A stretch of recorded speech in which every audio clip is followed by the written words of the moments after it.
प्रदोष व्रत द्वादशी तिथी संपल्यानंतर जी रात्र येते तिला प्रदोष असे म्हणतात. प्रदोष हा शुक्ल पक्ष आणि कृष्ण पक्ष दोन्ही पक्षात येतो. प्रदोष हे 4 प्रकारचे असतात. सोमप्रदोष सोमवारी येणारा प्रदोष, ब्रह्मप्रदोष मंगळवारी येणारा प्रदोष, शनिप्रदोष शनिवारी येणारा प्रदोष, पक्षप्रदोष इतर सर्व वारांना येणारा प्रदोष. या सर्वांमध्ये पक्षप्रदोष अधिक महत्त्वाचा मानला जातो. प्रदोष शब्दाचा अर्थ प्र म्हणजे प्रकर्षाने अतिशय तीव्र स्वरूपात आणि दोष म्हणजे दुर्गुण किंवा पाप. म्हणजेच ज्यावेळी एखादा दोष किंवा पाप अतिशय प्रखर स्वरूपात कार्यरत असतो त्या अवस्थेला प्रदोष असे म्हणतात. अशावेळी त्या दोषांचे निवारण करण्यासाठी तितकीच प्रभावी उपाययोजना करणे आवश्यक असते. त्यासाठी प्रदोष व्रत हा एक अत्यंत खात्रीशीर व प्रभावी उपाय मानला जातो. प्रदोष व्रतांचे फळ. सोमप्रदोष व्रत पारमार्थिक, आध्यात्मिक तसेच पारलौकिक श्रेय प्राप्त करण्यासाठी हे व्रत केले जाते.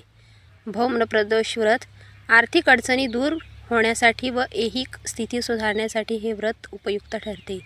शनिप्रदोष व्रत संततीविषयक सर्व प्रकारच्या समस्या दूर होण्यासाठी हे व्रत केले जाते. पक्षप्रदोष व्रत हे व्रत सर्वसमावेशक आहे. या व्रतामुळे धन, धान्य, पुत्र, पौत्रादी समस्या दूर होतात. विविध ऐहिक कामना पूर्ण होतात. तसेच मुक्तीसाठी आवश्यक असलेली भक्ती, साधना व साक्षात्कारही साध्य होतो.